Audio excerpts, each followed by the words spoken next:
The University of the West Indies St. Augustine campus is one of 3 UWI campuses across the region, the others being located in Mona, Jamaica and Cave Hill, Barbados. The St. Augustine campus boasts the largest enrollment of the 3 and has produced thousands of graduates, of which many have distinguished themselves as leaders in their respective fields in business, politics, science, the arts and industry. This year, we continue the tradition of celebration of excellence and reflection on achievements as we pay tribute to those who have demonstrated the best lesson of all of academia, that which is learned by life's myriad experiences. And accrued knowledge must be shared with the world to be of value to all. These are the leaders whose wisdom has been used to guide those who come after, to inspire those scholars who so proudly walk the graduation procession now and in the future. As we witness the academic procession with its traditions, from the gown worn by graduands to the mace which must be present at all ceremonies when bestowing any honorary degree, every element of the graduation procession has its roots embedded in the proud history of an academic institution that has served its Caribbean people well and continues to grow to serve the global community. Graduation days are very special for us. And I often reflect on why we have these ceremonies and why we observe these rituals. There's, of course, tradition. But in this case, tradition serves a purpose. First, it marks a significant rite of passage, and all important rites of passage should involve more than just the individual. The public has a role, not only because some individuals in it have supported you directly, but also because you are a product of a public decision to involve in higher education as a pillar of national development, and you must never forget that. As with every important rite of passage, there's a celebration here, a celebration of achievement, and this is sweeter when it is shared. And I believe that the ritual is of seminal importance to parents and significant others who take an understandable pride in seeing their relatives participate in this rite. And also for you graduates, for many of you, it's perhaps the last time you will gather as a group and congratulate yourselves on how special you are, because you are indeed special. You are special because you will forever bear the mark of the pelican.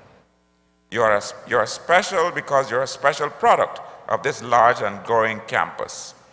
There are some 18,000 plus students registered here. About 16,500 are from Trinidad and Tobago. But please let us note that there are students from every one of the university's contributing countries. And there are students from 39 other countries in the world, from Canada to Argentina, United States, China, Japan. So this campus is genuinely an international campus. 3,341 students have been awarded degrees this year, and 670 of these are graduate degrees. I must congratulate those of you who obtained first-class honors, some 6% of the total. I have to congratulate the faculty who is partly responsible for these magnificent results. Over the past 10 years, this campus has produced just over 23,000 graduates. That's an impressive number.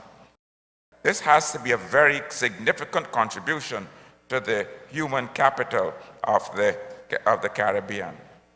At the 2011 graduation ceremonies, honorary doctorates were conferred to 8 members of the Caribbean community, whom we felt deserved to be recognized for their invaluable contribution to our society.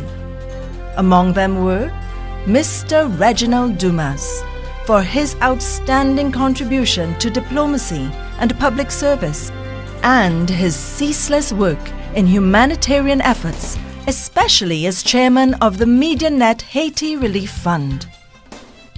Mr. Brian Lara, for his unparalleled accomplishments in sport, and as a sporting ambassador for Trinidad and Tobago, whose work on and off the cricket field has endeared him to fans around the world. Mr. Donald Jackie Hinkson, for his devotion to art as one of the Caribbean's leading visual artists for over 50 years, whose creation of a body of art in sculpture and paintings reveals an abiding concern for Caribbean humanity, and whose numerous exhibitions locally, regionally, and internationally acclaims an artist par excellence. Mrs. Helen Bhagwan Singh, for her business acumen and entrepreneurship, whose indomitable spirit has served her well in developing a successful multifaceted corporation in the hardware and steel industries, which can only be matched by her philanthropic and charitable work. Sir Fenton Harcourt Wilworth Ramsahoy QC, for his exemplary work in the legal fraternity, both in his native Guyana and here in Trinidad and Tobago, where he is an eminent senior counsel and a member of the bar of countries across the Caribbean. Kamaluddin Mohammed, for his valuable contribution to the development of politics in Trinidad and Tobago, and his public service which began as a foundation member of the People's National Movement, serving his country and the Caribbean region with distinction for 30 years as a government minister in various portfolios. Mr. Roy Cape, for his extraordinary work in music, as this outstanding musician is well respected in Trinidad and Tobago and the Caribbean diaspora throughout his illustrious 52-year career. Professor Anantanand Rambachan, for his scholarship, having established himself as an eminent university administrator, teacher and scholar, even creating history when in 2007 he was elected head of the religion department of St. Olaf College in Minnesota, USA. His study of religion and its place in society has blended spirituality with scientific argument, and at the same time building social relevance, creating a unique academic mosaic with the capacity to heal interreligious strife. Born and bred here in Trinidad and Tobago, Anand Rambachan completed his tertiary education here at the University of the West Indies. He's currently the professor and head of religion at St. Olaf College in Northfield, Minnesota. He's the first individual outside of Judaism or Christianity to have had this honor. His scholarly works on Hindu theology and philosophy have contributed significantly to our understanding of the Hindu tradition. His writings are essential to many undergraduate and postgraduate courses on religion at universities and often included in the list of required reading. In addition to numerous scholarly papers in journals, he has contributed many chapters to books. He has also written some of his own books, 3 in number, all of which have received outstanding reviews, but particularly his third, The Advaita Worldview, which has been awarded the 2007 Choice Outstanding Academic Title Award. This is a highly prestigious award for the most select academic manuscripts. For over 25 years, he has chanted his mantra of interreligious dialogue, working to promote deeper understanding and relationship building amongst the world's great religions. For his universal message of hope and brotherhood, Chancellor, I invite you to receive him, this prodigious prodigal son of the University of the West Indies, and confer upon him the degree of Doctors of Letters, honoris causa.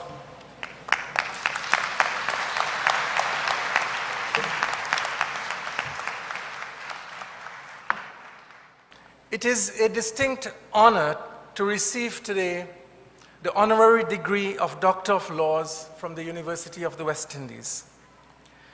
The award of this degree is made even more special by the fact that it is conferred by my alma mater, and I want to express my deepest gratitude to the University of the West Indies for this special recognition. I am proud to belong to and to welcome each one of you into the community of graduates of the University of the West Indies. Along with our membership in this community, I share with you also a profound sense of gratitude. Human success is never solitary and individual. With you today are those who dreamt of and imagined this day soon after you were born, planned a way to your graduation, and worked daily to make it this reality. Their hearts were united with your own, delighting in your success and supporting you through disappointments and failures. They were anxious about your safety and your health and woke up each day with a hope for your well-being. Such love is not ordinary, and such love will be one of the greatest of life's gifts to you. Our celebration of success must always therefore be infused with the grace of gratitude and the gentleness of humility. Gratitude and humility are not abstract virtues. They are a truthful response to our human condition. And the journey of life is always more delightful for those who travel that journey with hearts of gratitude and heads bowed slightly in humility. At least in that time, and coming from Trinidad, I was not following a traditional path in the study of religion. And it has profound personal meaning for me, but the study of religion as a field of scholarship is something that is not a part of our professional choices. So I had to, in many ways, to carve out my own path and to find a niche where I could do what I want to do and engage in the work that is meaningful to me. I want to say a word of encouragement to the students who are wrestling with choices that are not traditional choices. I think that it's very important for your own personal well-being to follow your heart. Be loyal to who you are. And I think that all good work is work that also contributes to the well-being of the community of which you are a part. Perhaps one of the deepest sources of unhappiness is to do something in which you are not interested, something about which you are not passionate. Because I think happiness has many meanings, but one of the important meanings of happiness is that the work expresses profoundly who you are. But secondly, that work must also be done with attentiveness to the well-being of the community. I think if you follow that passion, these two things will come together: personal fulfillment and the good of others. Attendees of the graduation ceremony were treated to a musical interlude that paid homage to Trinidad and Tobago's East Indian heritage, after which the university's Faculty of Science and Agriculture was proud to present its graduating class of 2011. Graduates who were awarded first degrees, diplomas, certificates, and higher degrees were thrilled to receive them. The pride in their academic accomplishments was evident from the joy on their faces. Bernice Robinson, who received a Bachelor of Science degree with a major in Geography and Environmental Resource Management, gave the valedictory address. An ecstatic journey it has been indeed, and although we rest a while, we cannot stop here. We dare not fail the quest that is called life by hopping off the vehicle that is called education. We must continue to soar academically and intellectually, especially as the future leaders of the Caribbean region. In this global context, we must use the spirit of excellence that is within us to promote an innovative, creative, and productive mindset that will help the region remain relevant and competitive. We need to get into the habit of learning, unlearning, and relearning in order for us to keep abreast with scientific and technological advances to forge ahead as Caribbean people. Listen. Just listen and you will hear it. The Caribbean is calling, is begging for leaders to serve, men and women like you, like us, calling for us to serve in educational and financial institutions, in the private and public sectors, in our parliaments, where we can reshape policies to suit the purpose of those we serve, calling for leaders with the it factor, the open-mindedness and ability to embrace change, the ability to overcome challenges, the ability to envision. So, having received the strong academic base from the UWI, let each of us be a catalyst of change and innovation.